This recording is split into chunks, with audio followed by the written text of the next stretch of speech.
Okay, all. Now it is time to go to our next period, which is period 5 and 6. So we will clearly not get through all of this. Period 6 is the time period we're on, but I do want you to have access to this particular PowerPoint so that you can go through it. And if you have questions next week, if we come back to it, you can definitely come to me about this. So time period 5 is 1750 to 1900. Industrialization and global integration, 1750 to 1900. So the big emphasis here clearly is industrialization, but also remember this is the age of revolutions, and we'll be talking about that. So if you look at our SPICE themes, definitely industrialization has impact on not just economics, but a whole bunch of other things. And integration is going to affect all of our SPICE letters as well. Okay. So, particularly going on in this time period, industrialization fundamentally changed how goods were produced, moving out of the putting out system into machine-made goods. So it says the required examples of factors leading to the rise of industrial production these are the ones that you need to know. So for example, Europe's location on the Atlantic Ocean was a prime reason why the British were going to be able to have the Industrial Revolution start there. They were already prime players. They were making money. Think of all of the factors that contributed to the Industrial Revolution. We talked about having resources and land, having the population to sustain the factories, having capital that was already being steadily brought in through things like exploration and colonies, and then most importantly, a political government. So constitutionalism in the areas that start to industrialize first will be important. So if you look at these, you'll see how those play into that in terms of what is necessary to be available for a country to be able to industrialize, and which areas of the world can do this and which are going to have trouble even to this day. So I'm going to give you a minute to take this slide in.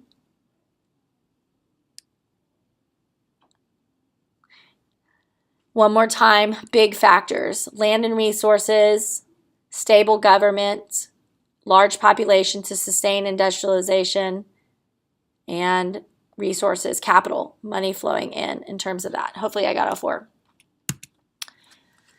Okay, new patterns of global trade are also important during this time, and production develop as they further integrate the global economy, so bringing everybody more closer to globalization. And so this is where we really start to see the push for imperialism. So industrialists sought raw materials and new markets for increasing amount of array of goods, which is a contradiction eventually because they're going to have to go out and get those and that's going to basically lead them into imperialism. So you have these things that they need them to support their growing urban cities. And that producing single natural resources and the profits from these raw materials were produced as finished goods. So different places being exploited for just one goods, and the impacts that will have on those society are not going to be great, as you can imagine. So thinking about those things when we learned about the PPMMR charts and imperialism, and giving you examples of the production of some of these exports and single nature resources. So knowing cotton, rubber, palm oil, sugar, wheat, meat, guano, metals and minerals. I want you to stop and think about the regions in the world where each of these specific things I've listed on the screen would be where are the focus areas of those? So in your mind, make a map of where one would go to focus on the primary export of meat or metals, minerals, rubber, palm oil. Those are the new things. So this is definitely going to contribute to the decline of economic productivity within these local regions. India was the example that we used and that your book talks about, is about how they were very prominent in the cotton industry and textiles, and they were renowned for having the best textiles. But as soon as the British found out how to make cotton on their own with the machines, they were able to outproduce the Indians, even in India, which decimated and destroyed the Indian cotton industry there. We're going to see the same thing happen across the world as a result. So declining agriculture-based economy, and I talked about that. Rapid increases in productivity caused by industrial products. So industrialization states to seek out new consumer markets for these goods. Right? So going to other places to find, it says the British and the French attempting to, quote, open up China, opium wars, right? We're opening you up, not really politely, but basically we'll fight to be able to get what we want. ending up in those spheres of influence and protectorate and unfair treaty statuses that we talked about, whether it's Matthew Perry in Japan coming in with the Americans, or McCarthy and the Opium Wars coming into China and establishing those relationships. Also, kind of thinking about how did China deal with this opposed to how Japan did with it? What were the outcomes of each of those regions as they started to expand in those markets? Specialized and limited metals for industrial production, as well as the demand for gold, silver, diamonds. Extensive mining centers. You guys wanted to jump to Africa the other day when we talked about gems. Now you can be in Africa. Cecil Road and the diamond and gold industries in South Africa. Huge efforts for mining being made in those regions as people continue to seek more and more gold, silver, and diamonds going into this time period. So we've got the copper mines. Mexico City becomes a major place for copper during this time. And I've already mentioned gold and diamonds in South Africa.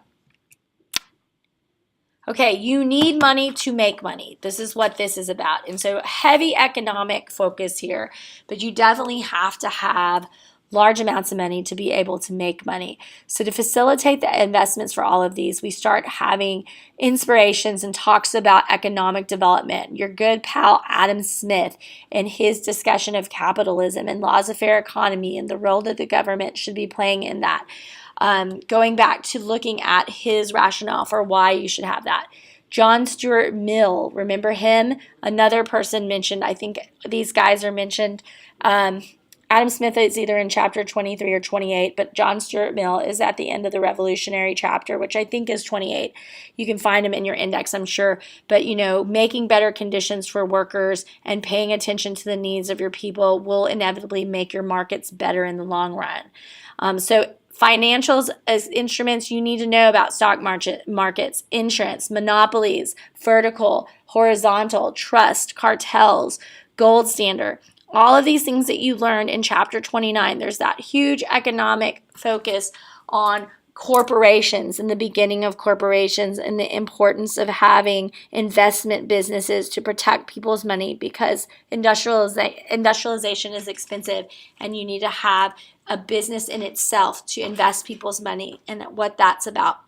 And what happens if you have a monopoly? Why are monopolies bad for capitalism, for industrialization? So reviewing all of those economic policies and what it means for industrialization in general. And so large-scale transnational businesses. There's actually a slide on this in our Imperialism PowerPoint, if you remember. This idea that if you want to make money, you can't just operate from a home base. You have to send smaller groups to those regions to find out what those people want, and so that you can make decisions quickly without having to run everything back at your base, and that you're able to get the best out of your market by catering to the needs of the people in that land. Transnational business will be important to do that. So like the United Fruit Company is an example of a transnational business. And of course, in Latin America, probably thinking about Carmen Miranda and Chiquita Bananas right now. There's a major development in transportation and communication. Lots of technology happening here. Railroads, steamships, telegraphs, canal, all of those major inventions that happened during this time of the Industrial Revolution and enhanced the Industrial Revolution. Lots of inventors, lots of inventions. Make sure you go through chapter 29 or review your chapter 29 notes pretty closely, because once again, lots of names and things to remember what's going on here, and how capitalism leads to various responses. They're not always good. Sometimes capitalism will be not preferred. This is where we get Marxism and we get socialism and utopians. If you remember the Tom Ritchie videos we watched, this brought about some of those feelings in France and in Germany, and how many workers were not happy with capitalism because the working conditions were awful. And we start getting the factory acts, and we start getting acts about children and women working in the mines. And so moving away from raw capitalism to government intervention, promoting alternate visions and ideologies. So we have these such as utopian socialism, Marxism, and even anarchism in some points, where like no government at all, and like people completely going in opposite direction in terms of what's happening in these industrial societies. Crossroads, societies at a crossroad. This last bullet is about that. Chapter 31, Qing Dynasty, Ottoman Empire, some other members of government resisting these economic changes, but yet attempting to reform and keep their traditional cultures, and what that does to their societies, which ones are successful and which ones are not. We spent a great deal of time in this unit talking about how some of these countries did try to reform, but it was too little too late. So getting into things like capitulations, and being in debt and not being able to pay for it, and that ultimately ending into being controlled by these outside powers. So reviewing that is important too, and of course looking at the ways that different empires dealt with the imperialism or Western encroachment. So in small numbers of states, governments promoted their own state-sponsored vision of industrialism. So remembering that there's not always, there's examples of non-Western states that were able to sponsor industrialism, in their own ways and state involved. So the Meiji Reformation was a big example of that, making sure you know how Japan is able to get out of those unequal treaties with the results of the Meiji Reformation. Factories and railroads, Sergei Witt, Alexander III, and all of the reforms that they do in Russia to build Russia into the major, steel and oil producers that they become at the turn of the century. The self-strengthening movement, not as successful as Russia and Japan, but definitely an attempt by the Chinese to move in the right direction of industrialization. And then, of course, not to forget Muhammad Ali's efforts in the Ottoman Empire to almost start up a cotton textile industrialization in Egypt that later fails. So you see that the state gets behind. It's not always capitalism and entrepreneurship, that in some of these places industrialization happens with the government running the show. So the criticisms, some governments mitigated the negative effects. So we get these different things and different reforms. You start seeing a lot of different state reforms, such as pensions and public health in Germany. The expansion of the vote in Great Britain, that comes out of this. A lot of people don't realize that suffrage is expanded when people want to have better working rights and better conditions. And then public education. Don't forget, there was not compulsory education until this time. When kids weren't allowed to work in the factories anymore, they had to have somewhere to go. So we see the evolution of public education systems come out of the crackdown on laws on the early industrialization practices. The ways in which people organize themselves into societies. So the beginnings of the middle class. That's a big deal here. The people are going to be upper class, middle class, working class, the proletariat, the bourgeois. All of these things in a restructuring of global economy, things are going to become more accessible. People are going to have more money to spend as a result of the Industrial Revolution in this. And knowing the difference between what the elite classes and the upper class are doing versus what the working class, and how that impacted society, not just at work, but in the home. Like, how were families impacted by this? Middle classes started to spend more time with their kids, but women were expected to have a lot of duties and look like they did nothing. Working class families suffered. We had a lot of divorce and a lot of domestic violence because everybody was trying to make it work. So knowing those kind of things are going to be important for this whole thing as well. And imperialism and nation-state formation, going into the industrial society. Industrialization empowers established transoceanic empires. That's going to be a big deal. States coexisting with colonies, expanding. So looking at your spec chart, or not spec, your PPMMR charts in this regard, and looking at what we have going on in terms of industrialization and how that impacts imperialism. So the establishment of empires and building through Asia, the Pacific, and the Spanish and Portuguese are slowly disappearing off the scene. So in this second wave of colonialism, we start to see other players come out, where the Spanish and Portuguese took the lead in our period 4. Definitely the British, the Dutch, French, Germans, and Russians, and even the Americans at the end will be the top leaders. And the nation states coming out of the revolutions, this idea of having a border and strong nation. Remember Napoleon, not everybody was satisfied with France, so they wanted to make sure, but he leads the way to having French patriotism, British patriotism, American. So, having these borders with a group of people that have similar backgrounds, languages, and knowledge about their country and a history, like folklore.